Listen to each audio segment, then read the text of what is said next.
You're listening to Captain John Doe, real aviation stories told anonymously. Let's get into it. Happy Wednesday, Captain John and Captain Jane Does. It's your host, Mindy. And Kevin. Welcome back to my favorite podcast in the world, the Captain John Doe podcast. You can't love your own stuff. You told me I need to start listening more to myself. That way I can do this a little better for our listeners out there. Oh, no. More of like an audit to make sure that you like it and that it sounds good. I think I like it. Have you listened? No. Okay, well, you need to start listening. I'm present right now. I'm listening right now, okay? Got it. Well, thank you guys for tuning in again. We are just coming off of a pretty wild weekend. No, not weekend. A wild week in Las Vegas. There was a ton of airplane people right here in our backyard for CX, which is the Cirrus annual sales meeting where they bring all of their own salespeople and a lot of other business departments in Cirrus to this meeting, and all their partner flight schools, maintenance shops, and partner brokers like me. So I was at the meeting all week, got to catch up with a lot of our favorite Cirrus people. Shout out to our Cirrus friend Seneca for letting us know that he was a fan. That way we could give him some merch. And his son. What's up to Seneca's son? What's up? It was crazy seeing the ramp at Henderson. Like, it just kept seeming like Vision jets were just being reproduced at the masses. I've never seen more in my life. They were having babies? They were just keep coming off more and more and more and more. I didn't really have time to attend any of the events because I was working, but I did get to go on, what was that, Sunday night? Monday night. It was a busy week. I went Monday night to the Knights game, the hockey game with Mindy's brokerage and a bunch of all the Cirrus partners. And that was a lot of fun because, you know, I like the hockey game and then I like free stuff and being arm candy to Schminchbong over there. You got treated. Yeah, the brokerage I work for, Lone Mountain Aircraft, we hosted 100 people in a private suite at the Las Vegas Knights game. So that was super fun. I got to catch up with all of our other vendors and partners in the industry. Always good to be in the know and learn and sit in some meetings about 2026. Anything noteworthy that you would share?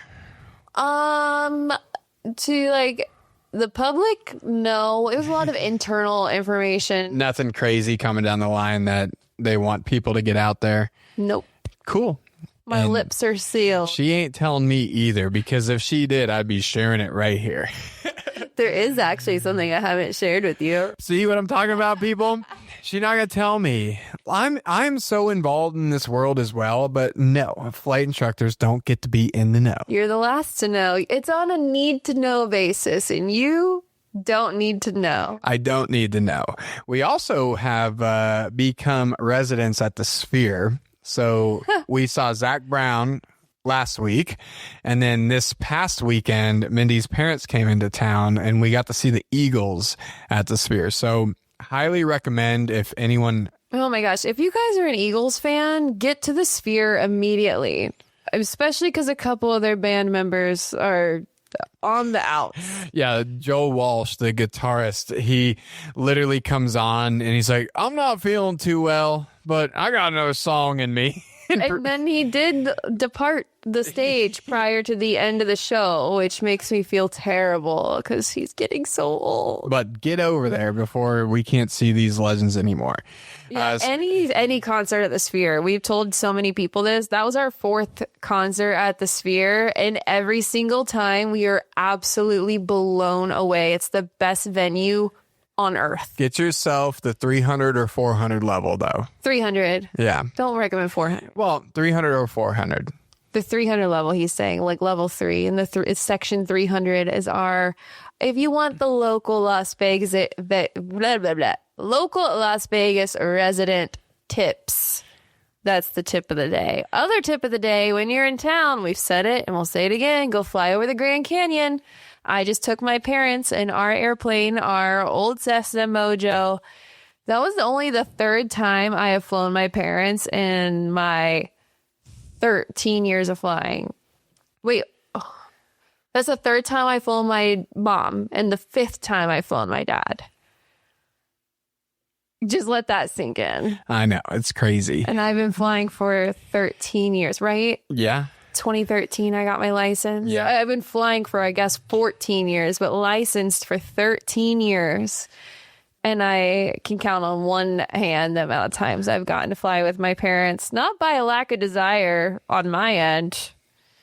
It's funny because so many people, when they come to me to buy airplanes, they have these big aspirations that everyone's going to want to come fly with them because it's a private plane and it's flashy and you get to go do things.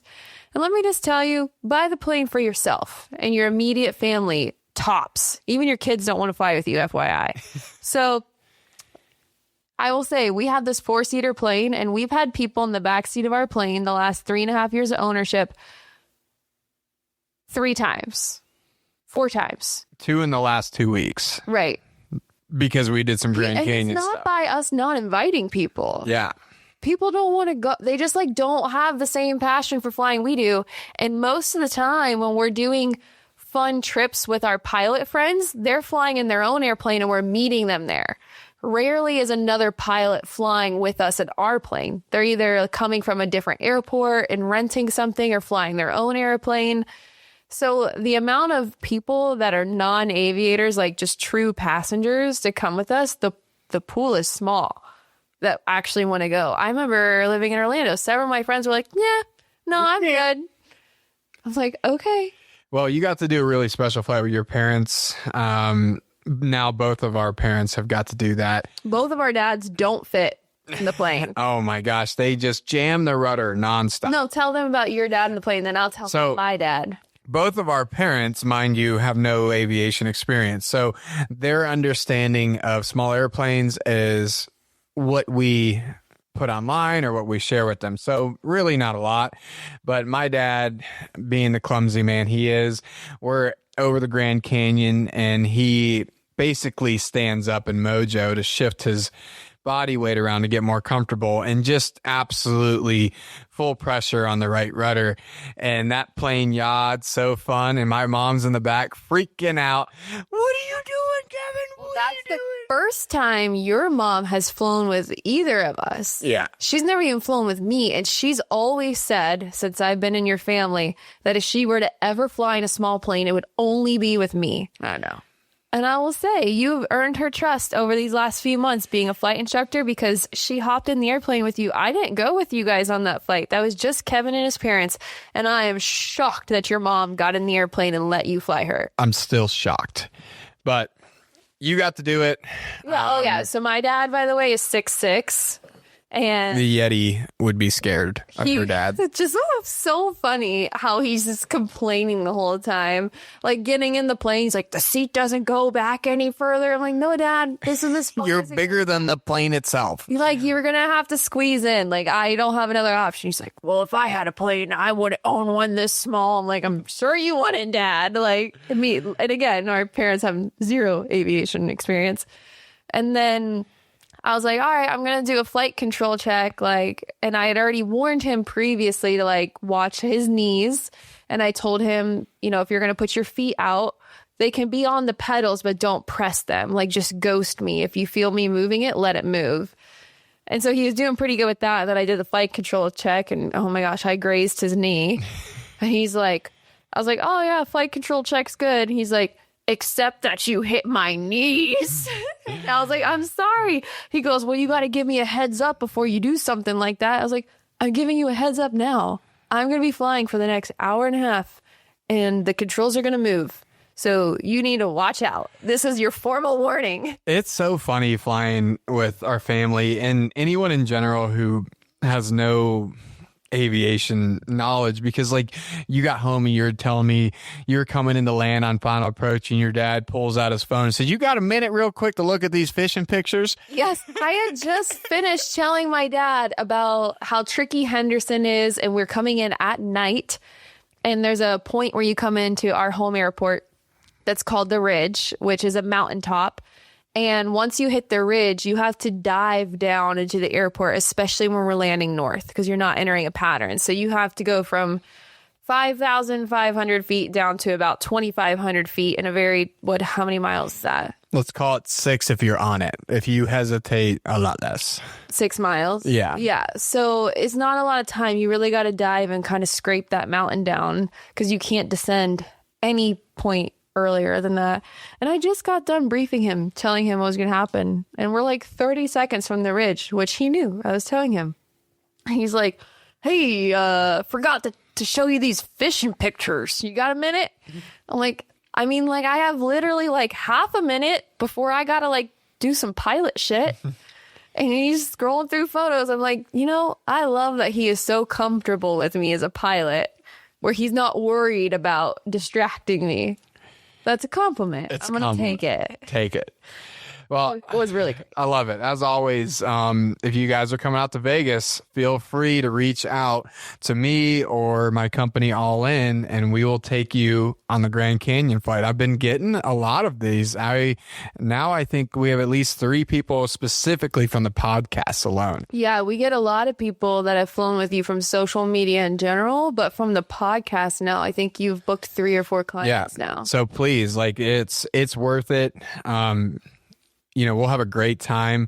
I have really honed in my tour guide skills of a Grand Canyon now. We'll fly into Cirrus, definitely book the Cirrus with the AC, depending on when you come out. Really awesome flight. The Cirrus over the Skyhawk, because you can see so much more in the Cirrus in a smaller amount of time. Right. Or see more in an equal amount of time. That's probably it. See more in an equal amount of time. Yeah. Well, anywho, speaking of social media, follow us on all of our social channels. That's where you're going to see a lot of clips. So if you're maybe not having time to listen to the whole episode, but you want to still hear some of the juicy parts of the stories, head over to our Instagram or TikTok or YouTube or whatever. And in the meantime, start thinking about what you want to add to our show. It's been Snowmageddon out on the East Coast lately, so I want to hear about any of your guys' de-icing debacles or snow stories, icing. Snow stories. The icing I'm seeing from my friends that live in Tennessee is wild. Like, it looks like a bunch of snow. None of it is. It's all ice. Like, how are we flying out there? You airline pilots, you passengers, send those stories in. Yeah, and remember, I know a lot of you guys send us funny stories, which I greatly appreciate. But it can also be kind of like scary stories. Like, those are great learning stories when you push something to the envelope, intentionally or not.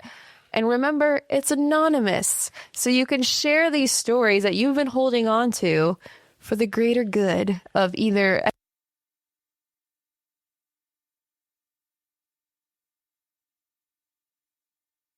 send it in. But I know you had mentioned that your flight school is onboarding some new instructors. Yeah, I always want to update you guys with like some progress, because if the flight schools are hiring, to me, it's a bigger tell sign that things are happening. So we are onboarding 4 new instructors, which is a big deal, because that's we only have 14 instructors total. So hired instructors in a year since me, right? Yeah, a year ago. So like, I wanted to put that out there that we are onboarding 4, which is awesome, because that tells me things are moving. And I went and talked to my chief pilot, why are we hiring 4 new people? And his answer was as simple as, well, you're not going to be here much longer, and so and so and so and so and so and so, because we are a very high time collective, and I don't think that we're abnormal anymore. I think most flight schools are going to have 2,000-hour instructors now. And the fact that he's taking a risk with understanding the market, to me, is something I wanted to share to everybody, that get out there, get those resumes ready, go to the events, be a person. That's how you get hired. The technical part of these interviews that you're going to get attached to is not what they're hiring you on. You have that ticket, whether it's getting your first CFI job or getting your first airline job. I've done my airline interview. I can tell you from experience, they cared more about me as a person. Am I going to be comfortable sitting next to this person? Well, I'll counter that, though. They only cared about that once you got to the interview part. Sure. But prior to interview, they don't give a shit about you as a person. They only care about how many hours do you have, and are you wearing a gray or black suit at this event? We get it. The gray and black suit. We get it. I am not allowed to wear a tan suit. Okay. Boo. Kevin's not giving you guys context that I wasn't planning to get into. I really meant that what I said. I know. But we're about to go to NGPA. They have a really great job fair coming up in a couple weeks. So if you guys are going to be there, we'll see you guys there. And just like the last time, if you guys have been listening to our episodes, when Kevin went to LPA, a different aviation event, our airline friend said you cannot wear a tan suit. You have to wear a black or a gray suit, or the recruiters will immediately not hire you. That's crazy. Period. And then we asked our friends about NGPA, and he works at United, and he's like, yep, don't wear the tan suit. Like, you have to wear gray or black. Period. So anyway, they didn't, but my point is, like, no one cared about your ATC background. If they actually read your resume, they'd be like, man, this guy's a home run. He's an air traffic controller. He's changing to a career pilot later in life, which means he's actually passionate about it. It's not his first job. He knows how to work in a working environment and knows how to work through seniority environment. But they don't even look at that. They only looked at how many hours you had. Yeah. They cared once you got in the door. They did. And that is the hard part. Like, we could get on a tangent here. I'll take 2 seconds. But like what Mindy just said bothers me more than anything, because everybody online, because I'm in the same boat as so many of you guys, say you need a network. You need to go to these events like I'm telling you. But like, how do you get in the door first? Because you can network all you want, but if you don't have the required time, it's meaningless. Period. It's meaningless. Yeah, you have to have both. You have to have the required time and good networking. So you need the CFI job. You need the 135 job. You need the 91 job. How do you get those? I mean, if I had a crystal ball, I would share it. Believe me. Well, if you guys have any good interview stories, a time you interviewed for a job, would love to hear that. So maybe think about that. Well, now that brings us to reviews. We'll read those in just a second. But I want to remind you guys that we're doing a monthly merch giveaway all year long. One winner selected the fourth Wednesday of each month, which, by the way, is right now. Woo! You can enter for free by following us on Instagram and engaging with our monthly giveaway post. And then you can also leave us a podcast review and send us a DM after you complete it. And that's a whole extra entry. I have a whole separate list of you guys that have extra entries. If you click on our show name on Apple Podcasts, you scroll to the bottom, you can add your rating. The contest is open to U.S. residents 18 and older. Full rules are linked in our Instagram bio and on our website, CaptainJohnDoe.com. So before we do the merch giveaway, I'm going to spin the wheel. Wheel of Captain John Doe merch. First, we're going to read some of these reviews because a lot of these reviews are you guys with your extra entries. So thank you for leaving those. That helps us so much. So much. So I appreciate it. A lot of you have even messaged us saying, hey, I've never left a review in my life, but I wanted to do it for you guys. So thank you. Truly. So beautifully blessed mama said, puking pilot. I look forward to this podcast every week. The stories are always so entertaining. The one about the puking pilot had me laughing out loud. Me too. Gross, but hilarious. Someday I'm totally sending in my own anonymous aviation story, and I'm requesting Kevin to read it because he cracked me up. Great team, fun show. Definitely check it out. Whatever. I'm a stronger reader. Thank you, beautifully blessed mama. I don't know, but I love that. All right, the next one. Wow, so much for girl power. Beautifully blessed mama. Love you. Okay. That's their name, I guess. The best. The podcast I never knew I needed. This is incredible. Anonymous, nosy, different, and most importantly, it's entertaining. Love these two. Woo, thank you guys so much for doing that. And now we are going to spin the wheel of merch. There's a lot of you guys on at this time. This is kind of crazy. Okay, I am on my computer spinning the wheel right now. I don't know if you can hear it pinging. And the winner I don't know if you guys can hear the applause. My computer's clapping. We have a winner. It's R.A. Sawyer. Ross Sawyer. R.A. Sawyer. Congratulations. We will be reaching out to you to send you your Captain John Doe t-shirt. And it's awesome. I wear it all the time. Well, actually, there's a couple things. We send a really cute box that has a t-shirt for you and a bag and some stickers and a note from us. So we do our best to make it special because we know that you guys all took time out to either comment on our posts or make a review. So thank you so much.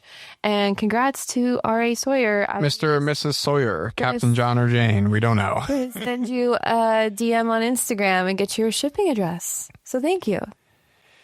All right, so last week, if you guys remember, Mindy and I got down a little rabbit hole about our own personal stories of traveling and the horror stories, illnesses associated with it. So instead of some submissions this week, it's going to be my story versus Mindy's story. And we want you guys to message us and to see if you can top it because they're pretty fun. Yeah, Kevin's is way more flight associated. Mine is less, but I guess it's more travel stories than aviation stories. Sure. Luckily, we were passengers on both of these stories, but I think it's quite entertaining. I'm going to do my best. I know I'm going to do my best because I am definitely going to interject on your story. I'm just going to tell the fans right now, I'm going to step over you because sometimes you get details wrong. It's very important we get it right. All right, let me set the scene. So this is peak COVID time. I can't remember, 2021? Does that sound right? Yeah, I think so. So 2021, peak COVID, the whole world is in shambles. And Mindy and I, decide it's the best time to ever travel across the world and go to Africa, specifically Namibia. So our friend was already over there. He invited us to join. So the plan was for Mindy and I to meet up with his wife, Natalie, in Dulles. So we took off from Atlanta. We were living in Atlanta at the time. And we went to Dulles to get on our airliner, Ethiopian Airlines, to Addis Ababa, Ethiopia for a connecting flight. Connecting, to Namibia. Right. So we get there, we meet up with Natalie. We're super stoked. There's like nobody on the plane because nobody's traveling. And of course, it's summertime. Big squall line runs through. We're sitting on the tarmac of this giant ass jet for about 2 hours with the AC off, starting the trip. Right. And how long was that flight to Ethiopia? It was 10 hours? More than that. Yeah, 12, 13. So we have already added 2 hours to our already long flight by sitting on the freaking ramp without air conditioning on. So before we even took off, we're hot and uncomfortable. Right. And I don't think the weight of what that delay set in with us, because we were excited to go on our trip and not really thinking twice about where we were going to do our layover in. So we get on the flight finally in the air and we get to Ethiopia and we land at, let's say, 8 a.m. and our flight departed at 8 a.m. I thought that they might wait for us because everyone on the plane was going to Namibia from Ethiopia. And no, they did not. So we get off the plane, a little stressed out at this point, and the gate agents, they were super, super nice, but guess what? They spoke no English. So they handed us a sheet of paper with directions on what to do next. And this is kind of where reality sat in. And we've done no research on where we were going. I'll say you were stressed. Yeah.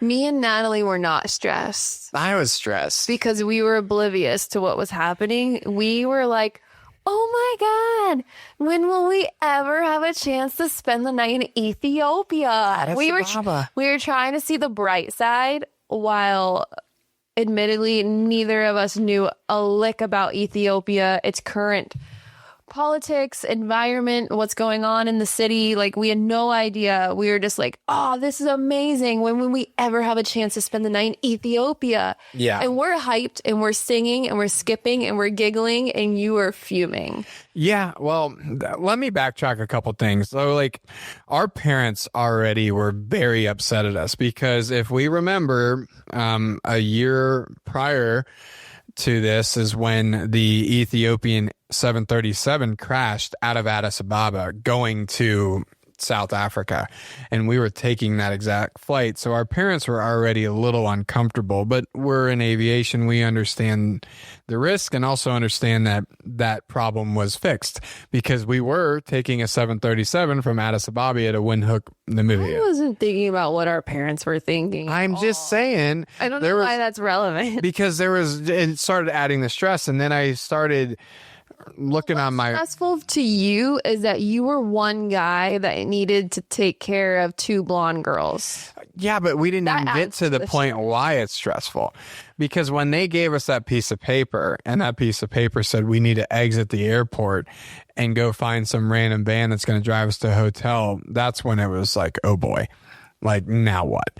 I did some searching on my phone as we were walking down to the lobby, and they were in the middle of a civil war. Not ideal. Yeah. Okay. Reality set in for me and Natalie when we exited the main doors of the terminal.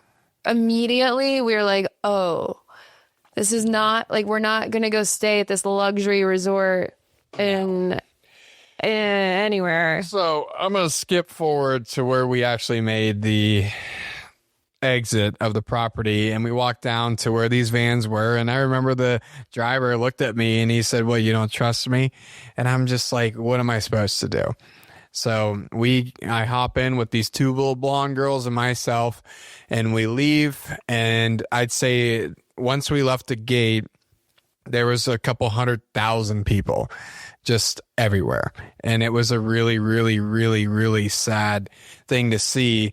And most of these people were not, they were kids and starving. They were starving. And, they were banging on the van and trying to get in and asking for food. And by the way, we had to travel maybe a half a mile. But we couldn't drive because of the crowds of people that surrounded the van. Yeah. And like Kevin said, a really, really tough scene to see. Like, there were kids holding babies on their shoulders and on their backs, banging on our van window, begging for help. Yeah. And thousands, like as far as your eye could see, was people walking around. It was terrible. Yeah, like the reality of that was not good. So we made it to the hotel, and we start hiking up the stairs. The elevator was broken. And like me, Mindy, and Natalie just start like huffing and puffing. And like, I'm having a heart attack right now. What the hell is wrong? And like the hotel guy who was with us was helping. And he's like, oh, it's the altitude. And I'm like, how high are we? And he's like, we're at 9,500 feet. I'm like, what the fuck do you mean we're at 9,500 feet? Like, no crap, we're losing it. So we finally make it to the room. Our room came with a nice sunroof, and what I mean by sunroof is it wasn't exactly closed in. It was a drop ceiling that maybe half of the panels were in, and then you could just see, like, we were on the top floor, so you literally, the sky is coming inside the top of a hotel room. And then there was a lot of noises going on up there. Yeah, there was a cat that decided to sleep in our room. I don't think it was in our room, to be fair. It was in the ceiling of our room. Yeah, it was in the ceiling. But anyways, let's get to the part where I want to really share. So, we slept on plywood. Yeah, plywood. Well, I did. You didn't. Yeah, I didn't. You didn't sleep because we're getting to that. So we shower. There was a shower with like this weird tank of water in it. But anyways, we go downstairs and they have a beautiful buffet laid out for us. Hold on. Pause. Is everyone at home listening? We just told you about the circumstances of the city and what we saw coming in. The hotel was not extravagant. It matched the vibe of the city. It was fine, but it's not a nice hotel. And we could not go out to eat for a number of reasons. One, where are we going to go? We would get, like pummeled by the crowd out there. But two, our friend Natalie, before dinner time, tried to go out the front door of the hotel to take a photo of a fruit stand across the street. And right when she took 2 steps out of the front door, the security that was there immediately pushed her back inside and said, no, ma'am, you're not allowed out here. And she goes, why? He's like, it's too dangerous. Literally.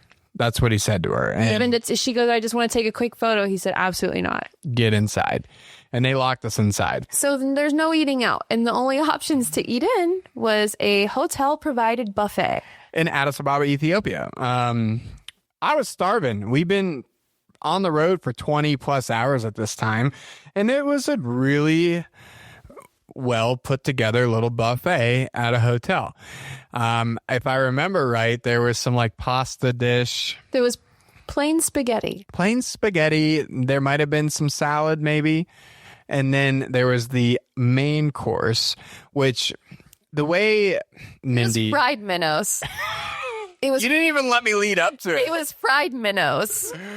Okay, so let's take a poll to everyone listening. If you are in this middle of nowhere country and it's not the most, extravagant place you've been to, and the options at the hotel buffet. Extravagant is an understatement. There was no roof. Yeah. Okay, so there was a roof, but it wasn't there. Plain spaghetti, salad, and fried minnows. Maybe mud minnows from the sewer. Yeah, where are they getting it from? I immediately look at the salad and say, nope, that's number one way to get a stomach issue. You never eat raw vegetable, raw salad stuff when you're traveling in general, unless it's a super safe place to eat something like that. So me and Natalie, with our wits about us, we both get the plain spaghetti. There's no meat in it. Great. It's noodles and sauce. That's all we got. We sit down, and Kevin comes over with a heaping pound of fried mud minnows on his plate with the biggest freaking smile. And we're like, what are you doing? He's like, well, I already tried one. They're so good. They were good. They're crunchy. That's disgusting that you're still saying that. They were probably, like, I know some of you guys are picturing a mud minnow, but, like, imagine the size of your pinky. The size of your pinky. And like that width as well. That's how big. So he had hundreds of these on his plate, period. Nothing else. Just fried minnows. And you come over and we're like, I look at you like, Kevin, what are you doing? I was hungry. I told you. And I was like, no. In what world is it okay to get the fried fish in a foreign country? That you're proving my point more. And so we're like kind of laughing about it, but I'm kind of a little upset. You were upset. You were not laughing. You were upset because you knew. He was laughing. Natalie was not, because I have to sleep next. You were upset for the next day. You're intentionally making a bad decision. Well, the best part is I went back for seconds, didn't I? Yeah, that is the best part. You ate literally a mound of minnows and then went back for seconds. So I'm getting mad all over again. Yeah, why you did this to yourself imploded. So you guys know where this is going, right? Let's skip forward to it. So we go back to our dungeon, our sky roof with our cat and our plywood, and Mindy slept on the plywood and I slept on the toilet. Shocker.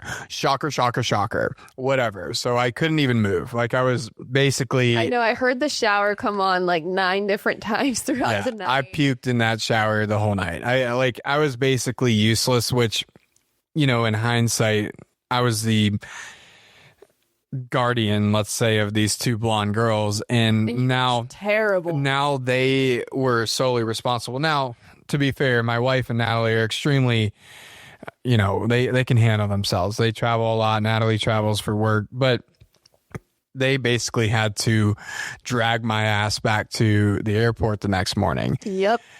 Natalie was very adamant with the gate agent about giving us first class. I don't know exactly.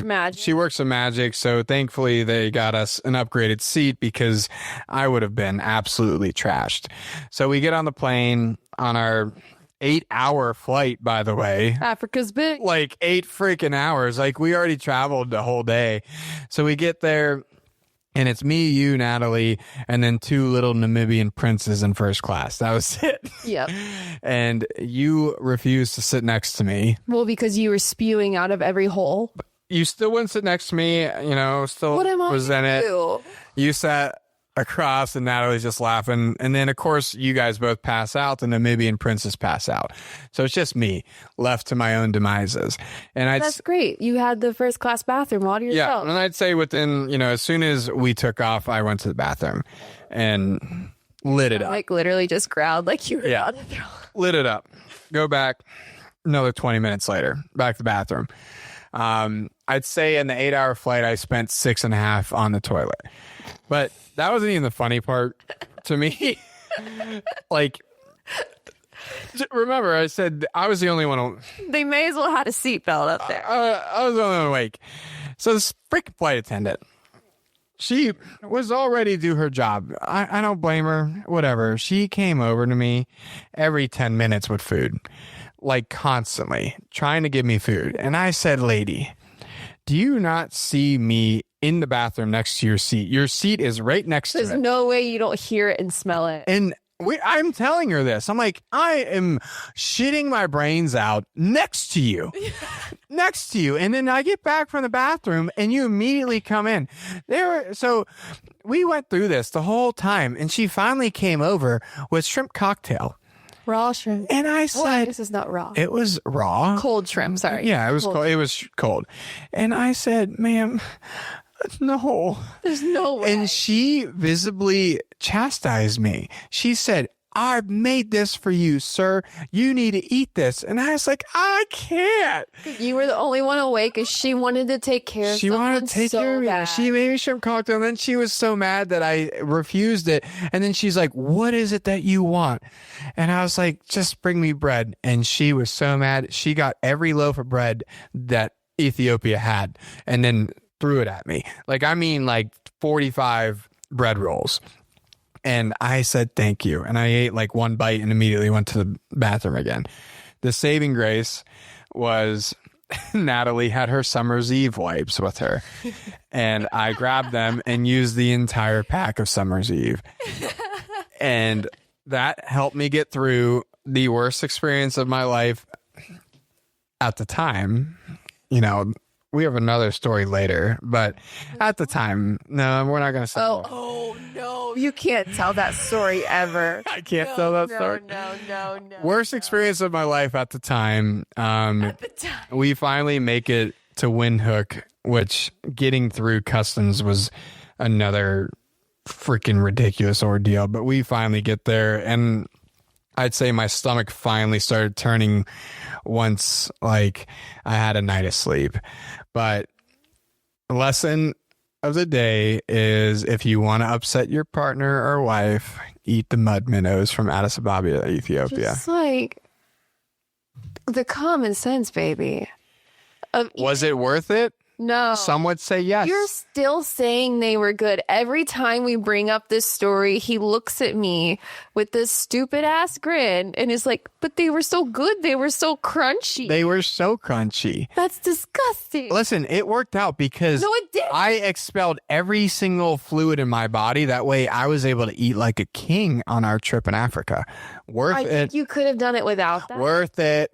I don't think it was worth it. You looked like an actual ghost, a zombie ghost. I was done. You had no energy.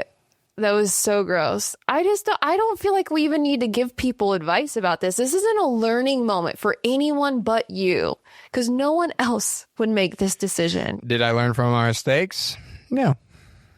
Have you ate other questionable items at a buffet? I would. Kevin, what the hell? I want to try things. How, like you and Natalie were so excited. How often are we ever going to be in Addis Ababa, Ethiopia? Never again, hopefully. But if I am there, I'll eat the mud minnows again. No. You're not serious right now. You're not serious right now. All right. Well, that is my little tale.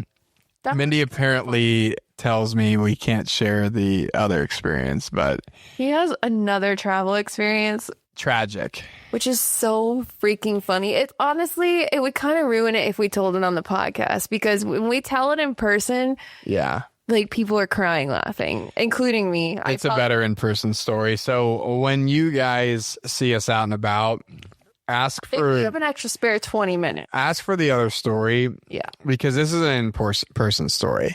Because it's not fun. It's so bad. It's not what you think either. And it's just. All right. So Mindy's going to share her side. So let me just set the stage as well. When we travel, almost always you can guarantee something bad will happen in the illness side of things. Maybe like me or you. Right. I'd say 75% me, 25%. But it almost always happens.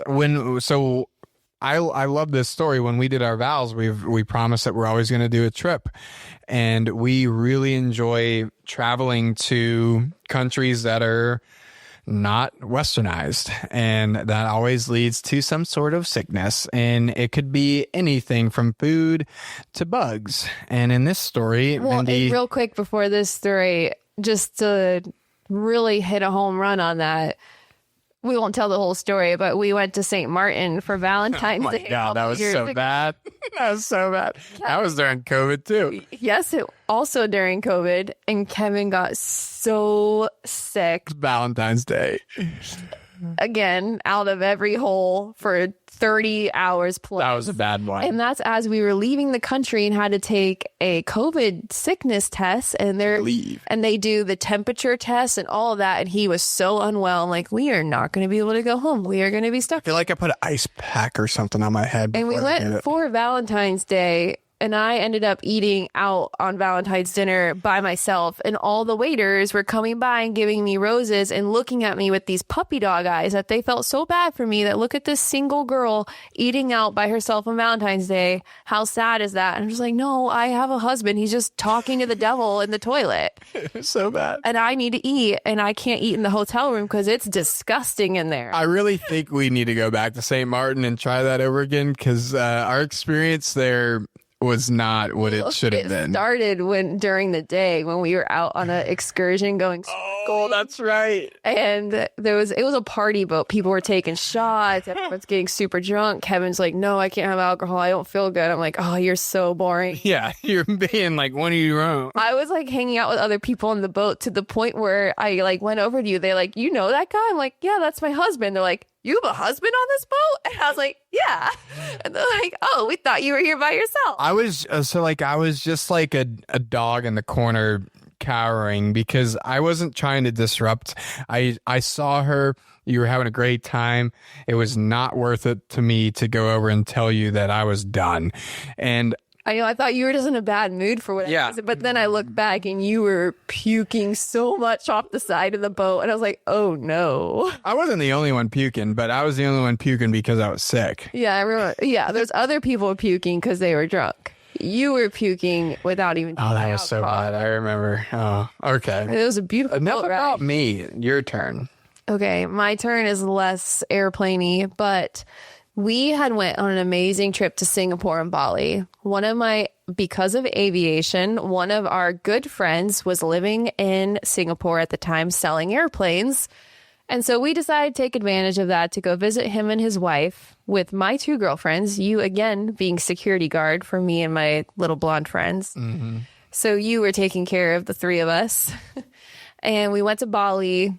We did the whole beach scene, but then we also did the jungle scene. Jungle. And the jungle is where you see all the iconic photos from Instagram of out at the rice paddies on the swings, and you go to the temples and you get really cheap massages, and you go in the pool and get this whole tray of breakfast stuff in the pool. Like, that's the iconic Bali. So we're out there for a couple of days.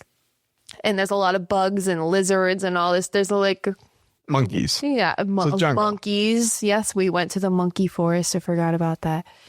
So I got bit by some mosquitoes, didn't think anything of it. One of them in particular, like on my upper arm, was really annoying me. And I remember it being like extra persistent in how annoying it was, but didn't think anything of it. Towards the end of our trip, we hop on Qatar Airlines to fly back home.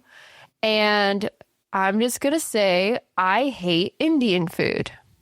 I hate Indian food. I don't like the taste of it. I don't like the smell of it. And I know that there's a lot of Indian food lovers, and I'm really going to divide our fan base right now, but I really don't like Indian food. And we're flying back on Qatar Airlines, and oh my God. These families packed food for 3 football teams. So many people. It was incredible. The entire 14, 15-hour flight, whatever it was, were constantly bringing new... It was hot, too. They had it in tinfoil packages wrapped of up. tinfoil coming out of their backpacks constantly and unwrapping this food that was just the most potent curry Indian food smelling thing. And if you're not an Indian food fan, oh my God. Even if you are in an airplane that potent, it was disturbing because there was so many people eating constantly. I've never seen Constantly. I have never seen anything like it. And like you said, we were 8 hours in and they'd be bringing out a new tinfoil pack, steaming hot. How are they keeping it hot? I don't know. And they'd unwrap this tinfoil to this hot pocket of curry. And I was like, kept looking at Kevin like, I'm getting so sick because the smell of curry is not left my nostrils. And the lady sitting next to us specifically ate all 15 hours. So, like, you were sitting right next to her. Constantly. It's like, how are they still hungry? How are they still eating? So I was getting nauseous on the plane, and I thought it was because of the curry. It was not because of the curry. God, I hope it was because of the curry, but it wasn't. So I'm thinking I'm sick because of the smell. I get off, immediately throw up in a trash can. So I'm like, whoa, glad I got that out of me. Let's keep rolling. So we're back in Atlanta now. We're going home. I get home. I still feel really off. I account it to jet lag. I'm like, I must be really jet lagged. You know, every time you get home from a vacation, you need a vacation, right? Especially something like that. Especially an international one. You need a couple days to recover. But I didn't have that. I immediately rolled into a work trip with my boss, the vice president of sales, when I'm selling airplanes. I hop in a brand new Bonanza G36. I fly by myself up to the Carolinas. I meet him for this 4-day work trip. 2 days in, I'm feeling so shitty. He looks at me and says, "You look so shitty. Go home." And I was like, okay, yeah, I agree. So I left a work trip with my boss early, which was a big deal because that's someone I only see once or twice a year. And he was specifically out there to spend time with me on this work trip. And he was like, you cannot be here. You got to go home. So then I flew back solo again from fly my little happy ass back to Atlanta. And the next day, it hits me like a ton of bricks. I had an aircraft delivering to one of my very favorite clients that I had to call him and be like, I'm so sick, I can't come to your delivery. So canceled everything. I had a terrible fever. I could not move. I could not walk. I was in so much pain. So bad. And I was at work at this time too, so I wasn't around her. But yeah, so bad that you came home and took one look at me and took me to the ER, which you have never done until that point and have never done since. No. So I must have looked pretty deathly. I got home late. It was after a late shift, and she, honestly looked like she was about to die. I would never just go to the ER. We have gotten sick, as you guys have heard a lot, and I know my wife, and it was like she was done, like immediately, like it was over. So I sped to the hospital and jacked her up, and thank God, she's gonna keep sharing the story, but they put an IV in her immediately, which is the only reason she's alive. Like, that's it. Well, and I was kind of dazed and confused. So tell them about the doctors at this ER and what we were telling them, what we thought. And so we get to the ER. I'm immediately like Googling everything. Like, we just got back from Bali. What's in Bali that can do this? Mosquito bites, specifically dengue fever. If you guys don't know what dengue fever is, it's called breakbone fever. It kills 400,000 people a year. It's way worse than malaria, specifically because Indonesia, where Bali is way more congested.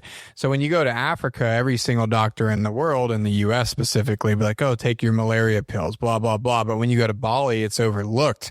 There's no pills for it, though. No. There's no prevention pills like there is for malaria. But specifically, like when you go to Africa, they say wear long sleeve shirts. Bali, you're like, I'm at the beach. Like I'm in a swimsuit. So like the way you look at going to Bali is not the way you look at Africa. So I never even thinking about a mosquito bite that could kill you. So we get there, and it was the nurse practitioner, and she sticks the IV in her, and she's like, oh, she's got the severely flu. Dehydrated. Yeah, severely dehydrated. They couldn't pull any blood at all. No blood came out of her, which was like the telltale sign. Like I didn't even do anything crazy on Google, and it's like, you have dengue fever, period. So I tell the lady, I was like, she's got dengue fever. And the doctor's like, no, that's not possible. I'm like, what do you mean? We just got back. Like this Google thingy right here says it'll take about 5 to 7 days for the symptoms to fully sink in. There's going to be no blood, severely dehydrated, blah, blah, blah. And she's like, no. I'm like, I don't know why she was so dismissive. I'm like, and she's not even like coherent. And I'm fighting with this doctor. I'm like, I don't understand what the problem is. She like, it's not the flu. Just test her. Just test her. And she kept fighting me, and she's like, all right, I'll go call the CDC. So you know how doctors, when they leave the office, they come back in like 15 minutes. This lady came back in like 30 seconds, and she comes back and she's like, CDC said it's not anything to worry about. And I just like, are you fucking, like, I was like, my wife is dying right here. Like, what are we doing? And like I said from the get-go, in reading about dengue fever, now knowing way too much, the IV alone is why she lived, because she was dehydrated. So most people die from dengue fever from dehydration. Yeah, or internal bleeding. Right. Just like a lack of care in these third world countries, not having access to a hospital. Really access, yeah. Yeah. It's really like, it's not a deadly disease if you have access to care. Correct. So the ER was absolutely useless, like beyond useless. I never try to talk bad about people, but they were abysmal, and we left. And, you know, Mindy is now in the worst of it. I mean, do you want to explain what happened? Yeah, I mean, I couldn't move. They call it breakbone fever. It is the worst thing the worst thing I've ever experienced. And no, I don't have a follow-up story that's worse than this, like Kevin does. Truly the worst thing I've ever been through. The intense pain that I felt down my spine and in all my joints was so unbearable that like even laying down was painful. There was no way to be in any position to relieve pain. So painful that you literally can't sleep. You're so tired, but you can't sleep because the pain is so severe. It literally feels like your bones are broken. Yeah. And then just to like put the cherry on top, you form what one can only describe as... We're not there yet. Oh, okay. No, first we went to our local doctor after the ER, which is also my flight surgeon, my flight medical, my AME. And he was always happy to see us. So Kevin brings me in and was like, hey, the ER wouldn't help her. This is what we think is going on. So he's like, yeah, I'll test her. I don't give a shit.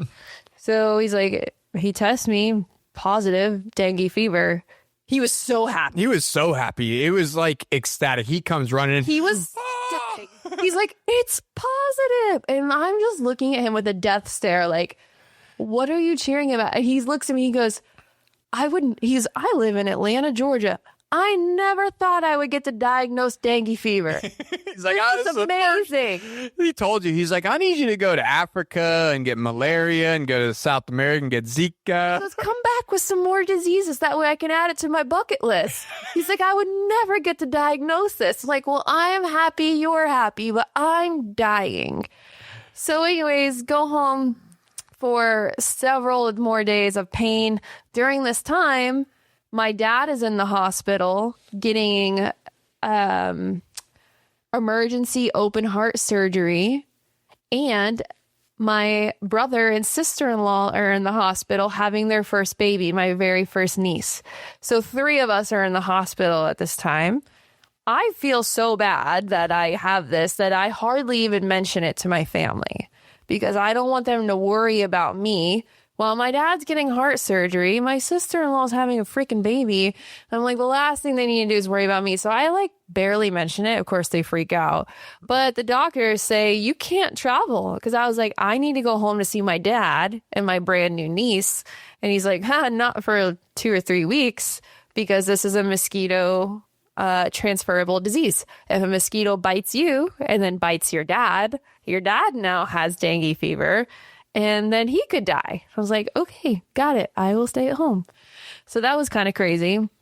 But yeah, you have severe pain in your spine, your joints, fever, vomiting, just the nastiest thing ever. And it lasted for, 2 weeks at least? I honestly think it lasted for years. Well, the remains, I'll get to that. But Sure. the initial period was like 2-ish weeks. But the signature sign off of The cherry on this wonderful disease is a full head to toe rash. When you say head to toe, we are not sugarcoating it. Like My face, everything, her neck, toes, shoulders, my feet. covered 100%. Just It looks like measles. it was the most horrific thing I feel like a person can deal with. And they call it a sea of red. And it's a full body rash of like hive looking type welts. So I went back to my doctor, the one who was so happy to diagnose. So happy again. He was thrilled when I walked in the door because I looked at him and said, what is happening to me? Because I didn't Google anything about this. I didn't have the capacity to even be on my phone or internet. And I just happened to be, I was like, what is happening to me? He goes, that's the signature sign off of dengue fever. Don't you know? And I was like, what? He's like, yep. So he's like, you need to go home and take oatmeal baths. I had to buy oatmeal baths for several days because it was so painful to have this welts all over my body. But he starts dying laughing. And this is in like September. I'm like, what are you laughing at? He's like, well, I was just looking at you and thinking that if this was a month later, you wouldn't even have to buy a Halloween costume. It's so funny. It was not funny, but now it's funny. He literally said that to me. It was so bad. So I'd be making oatmeal baths for Mindy every single night. And that's what he had to say. Oh my gosh. But like this stupid ass disease, it stayed with you. It would come back for years. I was like, relapse. Mm-hmm. And the best part about this, listeners, is if you guys choose to embark on a dengue fever escapade, if you get bit by a mosquito carrying dengue fever in the future, you will die. The second time. It's like more than likely. Not 100%, but like 90%. 90%. So there's 4 strains of dengue. It's unknown which one you got. There's not a lot of testing in the U.S. The only place in the U.S. that even has known infections is in like Key West. And that's so rare. Too. Very, very rare. So the science about it is more literature from people just researching. There's not a lot of research on this disease. And so, yeah, when I was like having these relapses for up to 2 to 3 years after this initial event, I couldn't find any information about it, but I would get fevery and get these break bone joint spine. I feel like you got welts too every now and again. Over and over again. Yeah. It's pretty crazy. So be careful when you're traveling out there. You never know what mosquito or fried mudfish you're going to run into. Well, I hope that you guys enjoyed our pain and suffering as much as we did. There's many more of these stories, but I want you guys to kind of think about what we shared, because if it's happening to us, we know it's happening to you guys. Oh, yeah. And what better place to share something funny or bad? I mean, our stories were not great. Mine, I feel like, is funnier. Mindy's was not fun. Like, there was nothing funny about it besides the doctor's reaction was ridiculous. So I hope you guys enjoyed it. Next week, we'll be back to our standard listener submitted episodes, and advice. Thank you guys for submitting. Since we've announced the new part of the show where we will take advice questions, we've gotten so many of those, which is really exciting. So our kind of standard show moving forward is going to be the listener submitted anonymous aviation stories, and then going into an advice section, also anonymously submitted. So head to CaptainJohnDoe.com if you want to be a part of our show by submitting your story or ask a question to us, or if you just want to connect and talk about the time you almost died from dengue fever, just hit us up, send us an email. Well, I appreciate it. I can't top that. Thanks for listening. We'll see you guys next Wednesday. Bye. Thanks for flying with Captain John Doe. If you have a story to share, visit CaptainJohnDoe.com and stay anonymous. New episodes every Wednesday. Be sure to subscribe, leave a review, and tell your favorite crew members.